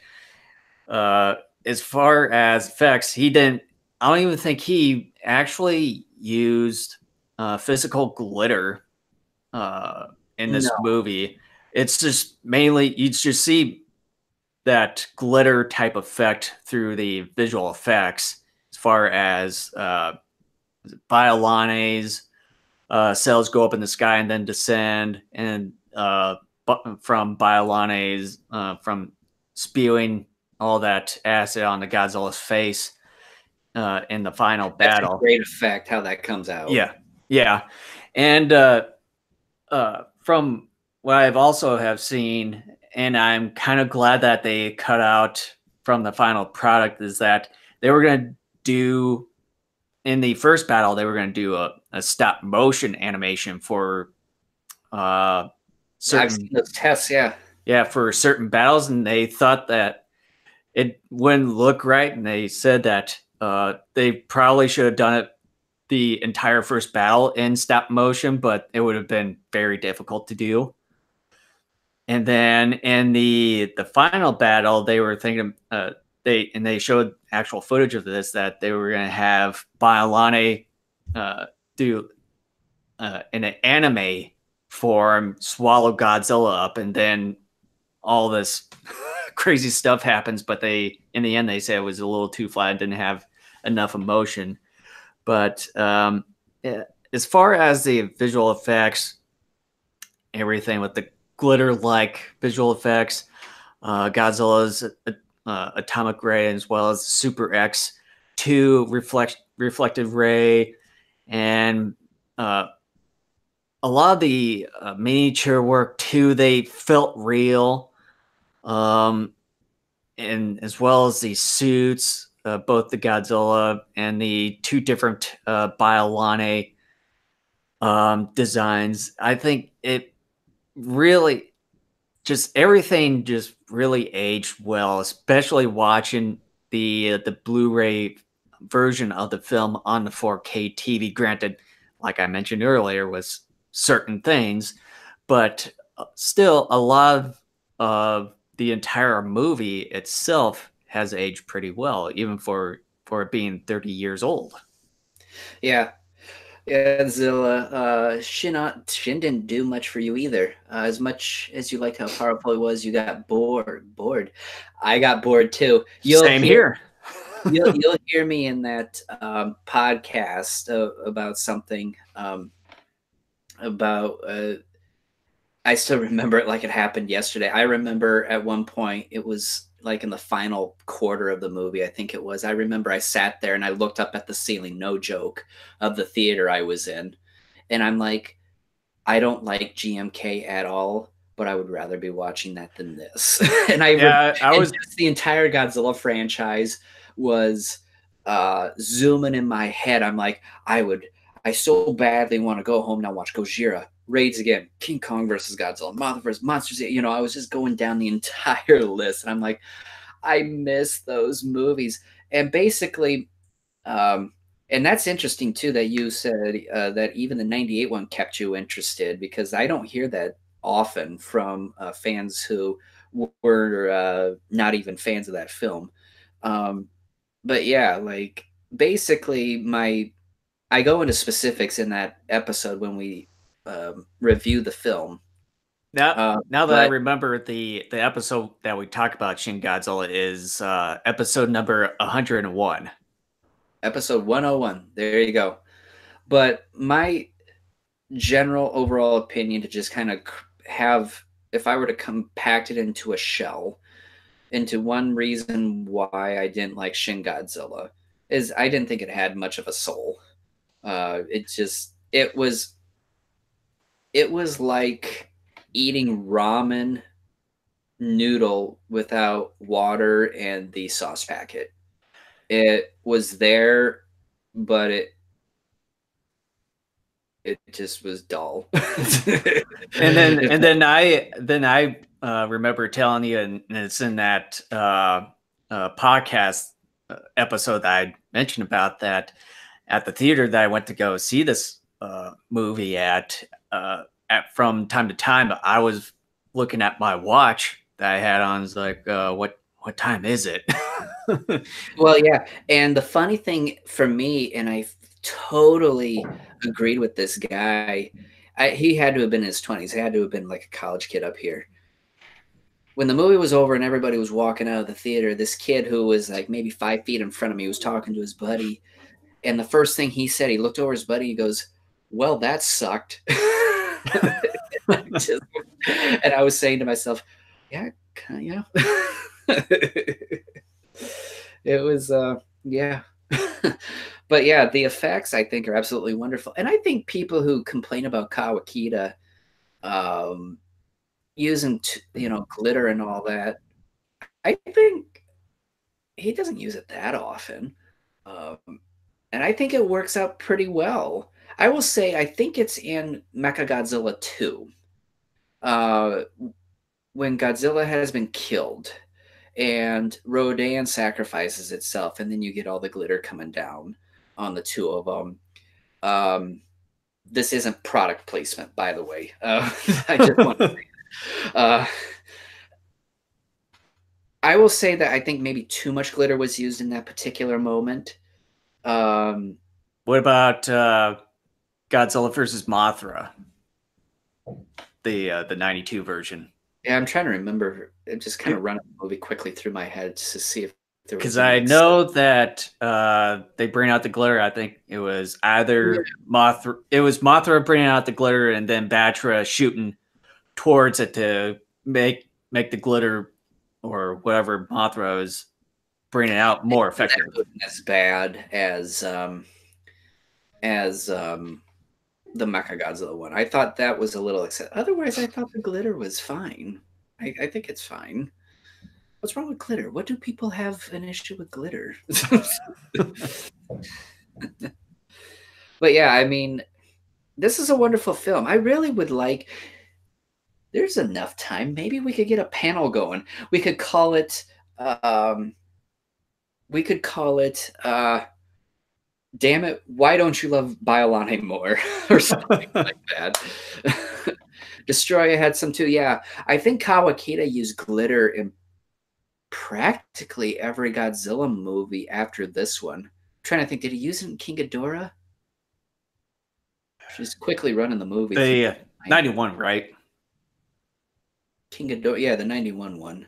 I think he might have. I think maybe in the first I battle. don't recall it. Either that or the second. I know he used it in Mothra, he used it in Mechagodzilla. Space Godzilla? Space Godzilla, did he use it? I don't know if he actually used it in Space Godzilla. Yeah, he used it in Destroya. I don't even think as far as I remember on Space Godzilla, I don't even think he did. In which he used 3-4 movies that he used it in. Yeah. Like 7 movies in the Heisei. Why are people complaining about it? First of all, there's nothing wrong with glitter. Second of all, I don't think he used it as often as some claim he did. Yeah. I can't remember because I don't think Biollante didn't technically have physical glitter, but the visual effects one, yes. I'm glad though, Zilla 590, you actually excuse me, you spelled Destroya properly. I'm reading an article in the current G-Fan, and the individual who wrote the article spells Destroya completely wrong. I think they're spelling it the way that we as Americans pronounce it, but it's incorrect spelling. So did they leave the O out between the T and the R? Yes. That's what I thought. Yeah, it kind of drove me nuts. I opened up the G-Fan and it says Godzilla vs. Destroyer. I'm like, no. And then I open up the article and that's how it continues to spell it. I'm surprised that JD Lee's didn't catch that. Or whoever is editing it. I'm trying to figure out how I should say this. I love G-Fan magazine. I really do. Getting the subscription to it has been wonderful, but it is not edited well. Every issue I find many spelling errors and grammar errors, and it makes me cringe because I was an English major and a history major and a journalism major, and I did a lot of writing. I understand it's just a fanzine, but it still sort of drives me nuts a little bit that there are all those errors. I mean, it's still great, for content and all that. I mean, like, look, I told you about, I got a calendar. Where is it? There it is. I'm going to show it to you. See, like, here's the calendar. This is the front of it. Yeah, the one that was made a couple of years ago. Yeah. I don't know. Yeah, it's almost like the one that one nice. G-Fan magazine that I purchased a few years ago at G-Fest. Hoping to be at G-Fest 26. Be your second one. What was your first one? Ours was G-Fest 19. Back in 2012. Yeah, I hope your first G-Fest wasn't 21.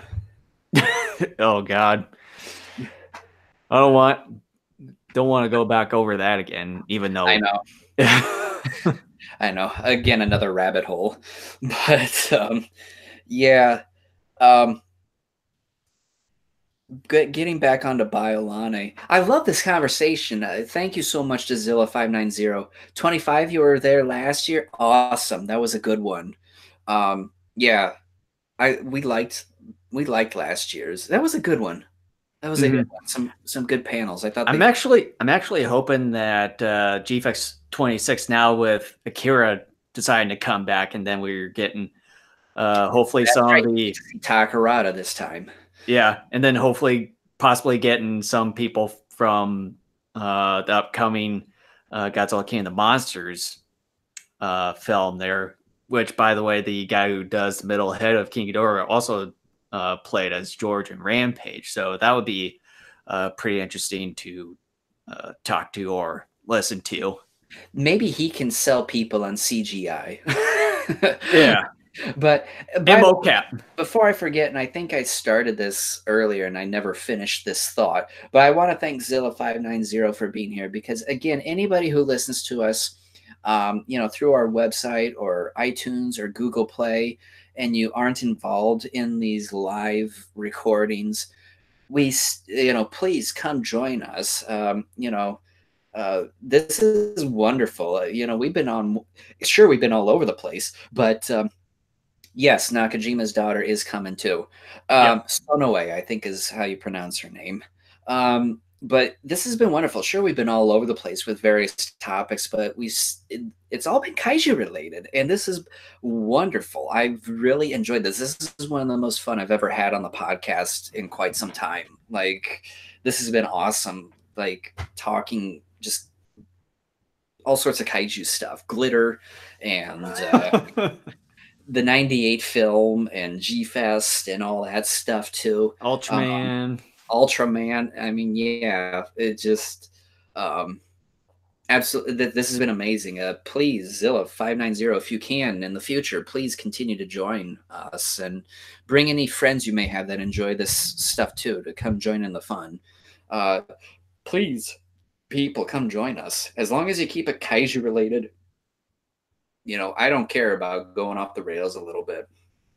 But getting back to Biollante to maybe start wrapping this up a little bit. Um, do you think Biollante enjoys caffeinated or decaf coffee? uh,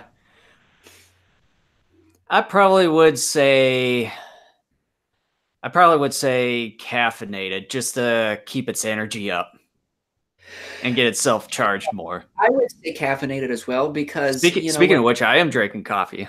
So I'm drinking bubbly again, not a sponsor, but they probably wouldn't want to sponsor this anyway. probably now is like, who the hell is this? 590 for doing what you can to come join us in future casts. Um, Caffeinated, yeah, I think so too. Because look, Biollante was stationary the first time around, and I bet you while it was up in the sky, it's like, look, dude, that first time sucked. If I'm gonna have a shot at this Godzilla fellow, I'm gonna have to move. So I got to drink coffee so I can uproot myself and move. And sorry, Biollante, you still lost. Maybe try Red Yep. Bull the next time. I don't know. Or try Monster, actually. Monster probably would work better for you. I would go with the Ultra Zero because there's Or no uh, calories. or at least 5 hour energy. I never had much luck with 5 hour I energy. I actually had it several years ago, and it made me even more tired. That's a sad thing. That's what happened to me too. Yeah. um, I I probably would say I don't recommend using 5 hour energy if that's the case. yeah, yeah. I like self-deprecating humor. Zilla590. That's just kind of how That's what we sort of do. If you've listened to our PXCR early days, the heydays and stuff, and watched some of that stuff, yeah, you can tell that we did a lot of shit. So no, well, no joke.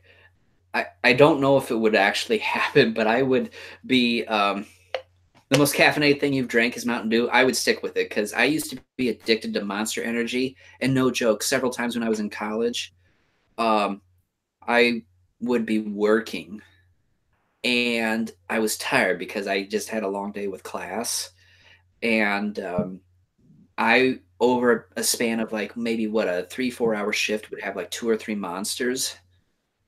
Bad idea. I thought I was gonna have a heart attack. Like I could, like I could be standing there and I could, no joke, feel my heart pounding in my chest. And like, how sometimes if you get overly caffeinated, like you just Start get to be a really, little bit woozy. yeah, that's what was happening to me. And it felt like I was not in reality. It Yeah. was like freaky. It just, I would stick away from 5 hour energy because like you said too, when I tried it the first time, it didn't work. And then like 2 hours later, I took another one, and yeah, it just made me even more tired. Yeah.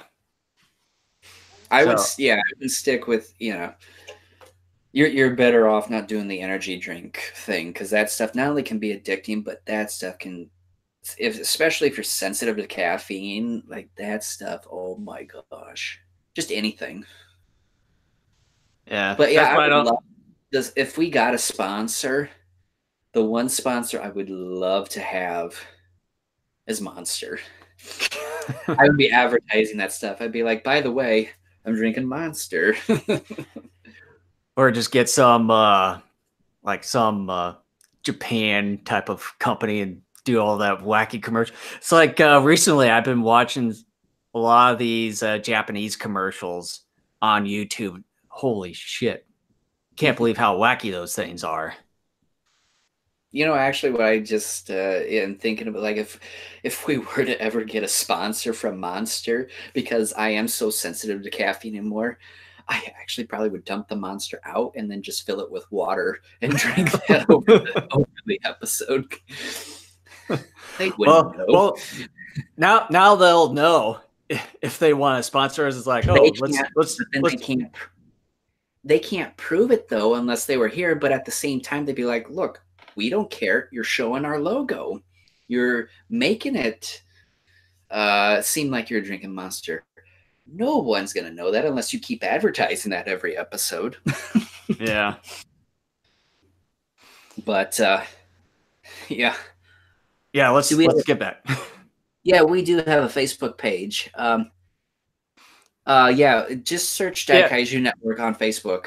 or you Yeah, can we just should be go, right or you can first. just go to our actual channel page here on YouTube, and where the whole header background bar is on the top right corner of our links. There's a link to our official site, and then links to uh, not only our Facebook page but Twitter, and then to our iTunes and Google Play, where you can subscribe.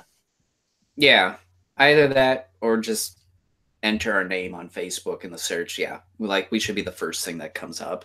Yep. We're definitely on Facebook. If you expect to grow, you have to have a presence on Facebook.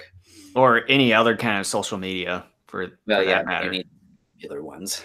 Otherwise, you're really not going to grow a whole lot unless you go out there and spend millions of dollars doing Yeah, other things, not which we doing don't have.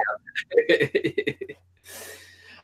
Should we go ahead and give our final thoughts on Biollante? Yeah, since we've been going off topic here and there. Sure, I like this. This has been a lot of fun. Yeah, but for my overall reaction to Godzilla vs. Biollante, at first, from my first viewing of it back in '96, I didn't. I wasn't quite like you, Kent, where it was my one of my least favorite. It was for me up to the point of how many Godzilla movies that we watched at that time. It was in the middle of the road for me, but um, two, I didn't quite understand a whole lot of what was going on. But then years later, after getting the movie on Blu-ray, which I think it came out was it a couple or a few years ago. The Um, Blu-ray and DVD came out late 2012. okay, so that was I believe that was when the last time I've actually watched this movie, and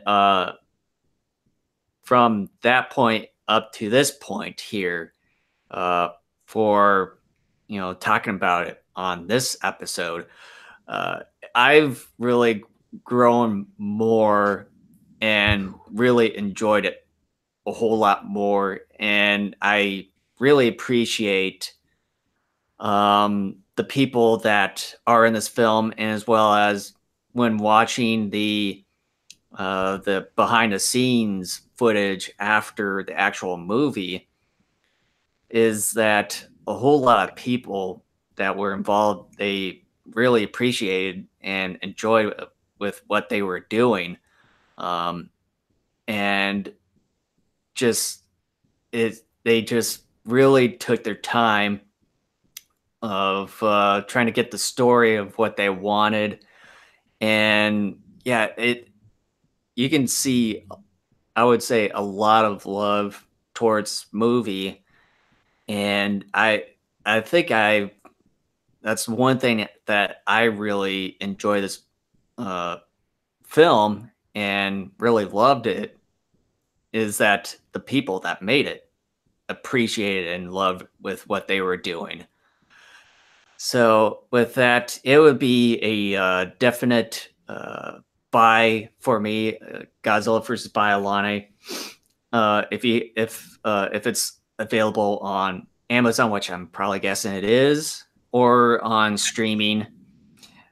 So if you haven't seen it yet, or haven't seen it for a long time, I would definitely buy it, or at least rent it. But I would say that you'll definitely love the movie at first sight, especially with a lot of the kaiju uh, scenes involved in Godzilla vs. Biollante, as well as you'll really get attached to the characters of this film. Oh, are you done? Yep. Yeah, it's still 11 for you. Introduced you Megumi Odaka. You know, the interesting thing is, too, with me, anyways, with Megumi Odaka, I didn't care much for her in Biollante when I first saw this years It ago. was the same for me too. Yeah. I just was like, what is she doing here? Get her out of here. And then again, when I saw her in the sequels, I thought she got better in the sequels. And then, of course, um, I've grown to really love her. I like her an awful lot in this movie too. So again, just with time and all that, and seeing it through a different perspective as I've gotten older has helped enough. She's a real sweetheart. She really is. Seen her last year Oh at yeah. G Fest. She's so shy. Yeah. It's actually it's pretty adorable. Um, um, but yeah, I got to get my notes up here. I was just about ready to do my thoughts, and I'm like, I wrote this stuff down. So if it sounds like I'm reading something, it's because I am. So my final thoughts on Biollante. Versus Biollante. Godzilla Biollante. Now that's a movie. Godzilla and Biollante are actually, that's what Biollante is. That's what Space Godzilla is. Yeah. My Well, goodness. I think from Space Godzilla, it was it some of the cells from Biollante went into that black hole. Oh, see, I'm jealous. You got her autograph. See, I quit doing the whole autograph thing when they started charging for those, like what, 2G Fests ago, I think it was. I think we actually didn't do it until we stopped. I think after the second or third time we went there. Yeah, I think G Fest 21 may have been the last time we got anybody's autograph. But I know here a couple of years ago when they started charging like people for autographs, I think I was definitely Yeah, I think it was. young, Yeah, but, you know. when they charge per autograph. I know they still charge when we started there, but it was for like an overall thing. But then when they charge per autograph, then yeah. Yeah. Yeah. Yeah. I like just talk. I mean, yes, I would like to have their autographs too, but I like talking to them. Like, what was it when Masaki Tezuka was there? Like, what 2, 3 G fests ago? I was waiting for you because you were like talking to someone, and I was just standing there near where he was in the autograph section, and he just happened to walk by. He saw me, and he came up and shook my hand and thanked me for coming to G Fest, and I had a brief conversation with him, and I didn't. I wasn't going to ask him for his autograph or anything like that. I just thought that was really neat. And then you and I talked to Akira Takarada here, what, 2 years ago? Yeah. And, and then he would, we were just talking, and I was saying, Kaiju Daisenso was my favorite film of his at the time. And then he's like, "Oh, you want to take a picture?" And I was just sure. Like I wasn't going to ask him for that because I thought, no, that's probably off limits. Uh, you know, but he's like, "Do you want to take a?" And I'm like, "Yeah, I'm just pull out the Well, phone." you remember at our first G Fest when we went to when he was there. I was briefly talking to him, and then at the autograph session, he's like, "Oh, you again?" Yeah, you have this interesting relationship with him. Yeah, yeah. He's a real cool dude.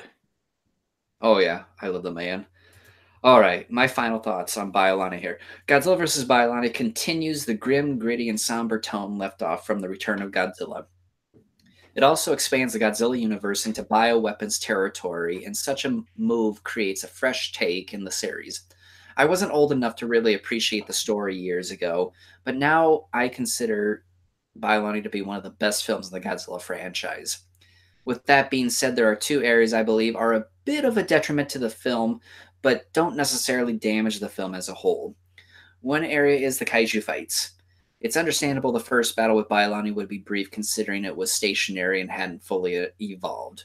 The second battle, however, is still a bit of a disappointment.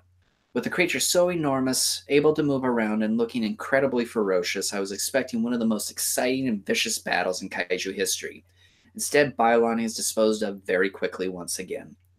The second, oh, and this is interesting. We didn't even talk about this. I can't believe we didn't, considering it's one of the most obvious things about this film. Um, the second problem is the score done by Maestro Koichi Sugiyama. Oh yeah. It is a unique score, but by and large sounds out of place. There are a few battle themes that kind of work, and the Super X theme is one I find myself humming once in a while. It's a catchy tune. Otherwise, it's memorable for being out of place and mediocre. The story is action packed and quite convoluted for a Godzilla story, yet exciting. The acting is good, with only a couple of actors turning in so so performances, mainly the two American agents who set up detonators in Mount Mihara. That would eventually lead to Godzilla's escape from the volcano. The effects work is impressive, and Biollante is possibly the best looking kaiju ever put on screen.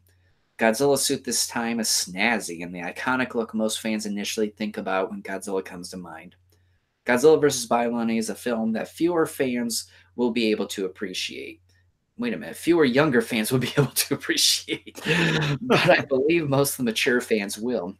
There is a reason why the Japanese voted this the best Godzilla movie nearly 7 years ago now. It's very well made and a prime example of how to make an exceptional Godzilla movie when Toho gives the filmmakers more time and allows those filmmakers more free reign of the story. It's one of my favorite Godzilla films, and on a scale of buy, rent, or pass, it's a buy. As if no one. You love that word snazzy? I debated whether or not to put that in there. I thought maybe it would sound too corny, Apparently, but Zilla I'm 590 gonna likes the put it in word. there. It actually. Apparently, Zilla 590 likes the word snazzy too. So, Well, I know that's what I was talking about. oh yeah. Yeah, I debated about that, and I'm like, I don't know, like it seems out of place, but I'm like, you know what? It actually is, and I haven't used that word in a long time. I haven't written it in anything in a long time, nor have I said it in any context in a long time as Hmm. well. Um, so we are going to episode 124 here. What is the date today? The ninth? No, it's the 26th. 26. So that So it'll means be in February. February 9th is when our next podcast is going to be. You want to do 1:30 Eastern Standard Time again? As always. Okay, and we're going to discuss Godzilla versus King Ghidorah, um, a film I've always had a real interesting relationship with. Um, so we'll see how I feel about it this this time here in a couple of weeks. But yeah, it's I'm always in I'm always interested in King Ghidorah simply because of that weird relationship I have with it, and it'll be an interesting discussion, I Hmm. think. Um, and then Toho, of course, gets right back into the mix. They get more involved with the production with that film. Um, so yeah, it's going to be an interesting discussion. What are your initial opinions of it here, Jason? As far as Godzilla vs. King Ghidorah, I get some of that nostalgic feeling from a long time ago when we first watched it. And I think we bought it when we were up here in the Twin Cities the first time around when Godzilla 98 came out. Because I remember when we were going through Mall of America, we just see a bunch of Godzilla figures and just buy a lot of it, and even Godzilla movies as well. That was when we found Godzilla vs. King Ghidorah on VHS and picked it up that time. What do you think of this film, King Ghidorah? That is Zilla 590. What are your thoughts as of the movie? Right?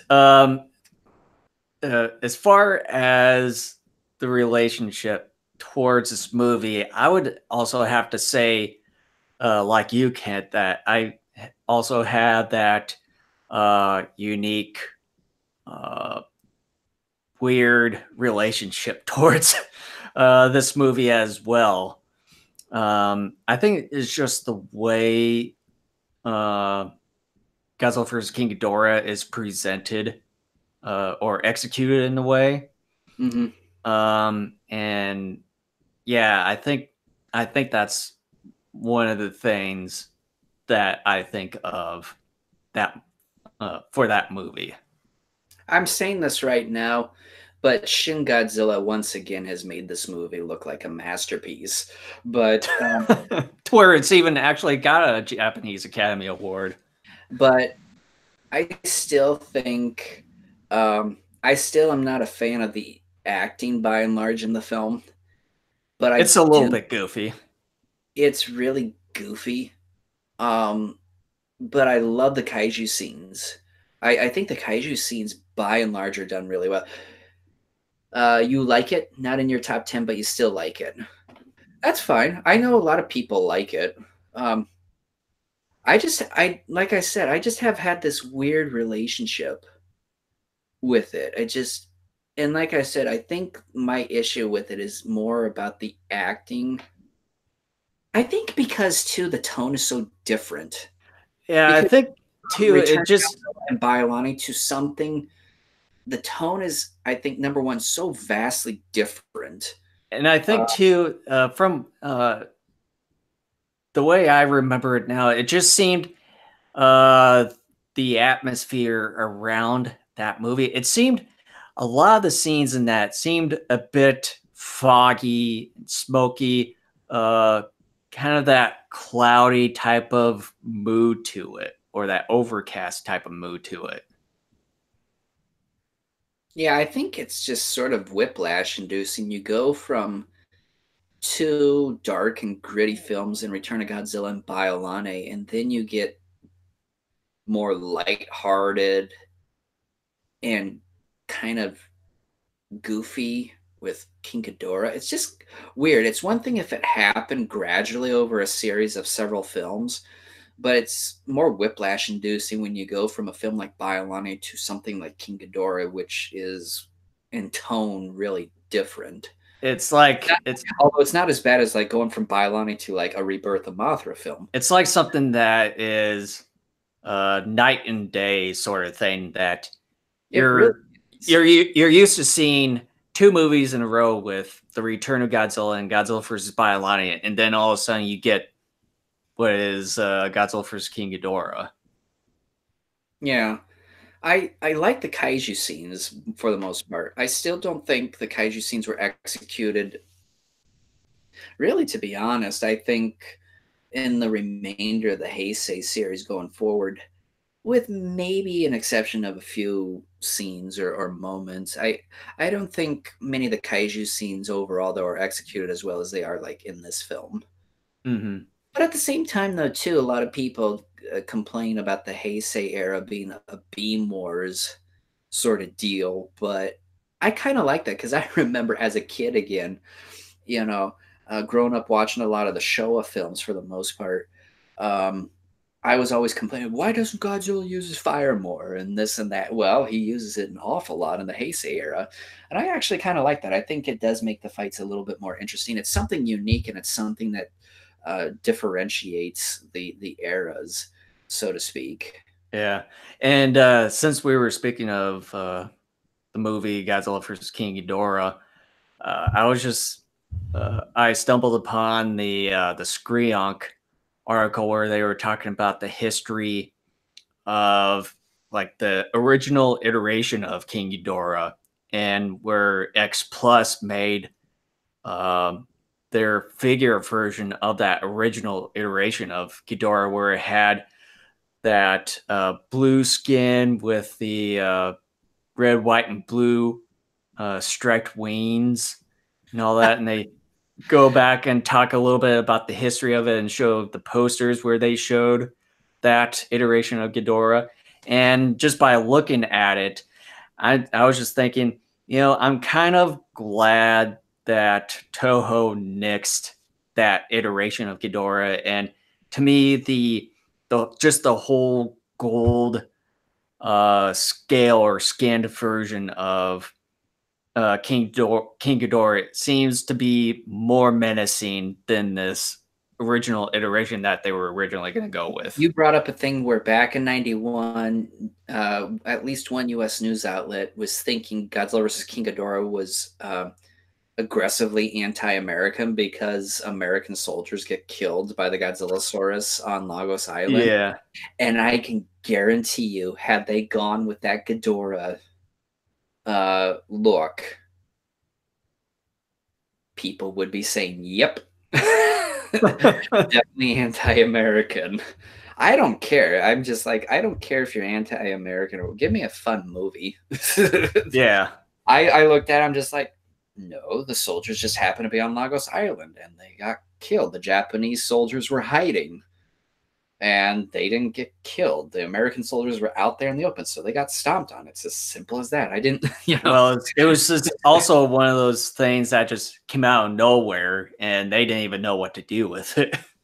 Well, yeah, they were the ones firing on the Godzillasaurus, the Japanese Yeah. one. So of course, like you're not going to like if someone's shooting at you, you're not going to like shoot at some person standing on the sidewalk. That just makes no sense. Yeah. You're going to Yeah. shoot a person that's attacking you. Of course. Right. It's just a slow news day, I guess. But yeah, it's good because then definitely people would be screaming, "Oh, it's anti-American." Even if it was, I don't care. It to me, it's just I look at it, I'm like, no, that's just a part of the story. It makes sense. I don't see anything anti-American. I mean, about it's based in kind of in that historical times when we went to war with Japan, so it kind of makes sense it. Yeah, in that particular situation. yeah. But anyway, wrapping up the podcast here, Zilla590. Thank you so much for joining us. It's been wonderful having a conversation. You brought up a lot of topics that we either have only scratched the surface of in the past or really never talked about or thought about at all. So, again, if you can, please continue to come back for future episodes. If you know anybody who's, you're friends with that are fans of this stuff too, please invite them and inviting everybody else who maybe briefly looked into this podcast, or you have a good day too. Thank you so much, Zilla. Yeah. And also for anyone out there, just make sure to like this video down below and as well as subscribe to us and hit the notification bell to get any future notifications of when we're going live or upload any new videos that we're doing in the near future and the like, and as well as go to our website for past episodes. And then if you're on iTunes or have an Android phone, you can subscribe to our audio version of the podcast show as well. And you don't even have to be on your laptop or desktop computer at all times. Yes. And again, the more the merrier, as long as we keep everything kaiju related. Come join the conversation. More than happy to have as many people on here. That's one of the reasons why we're on YouTube doing these live streams, because we want people to come join us and just join the conversation. It's not just a podcast with Jason and myself. We want other people to join in as well. So please, come one, come all. Let's talk about kaiju. Like I said, as long as it's kaiju related, yep. I don't care. So with that, thank you so much for listening. Hope you guys can join us for Godzilla vs. King Ghidorah, February 9th, 1:30 p.m. Eastern Standard Time. And thank you so much. Talk to you guys later.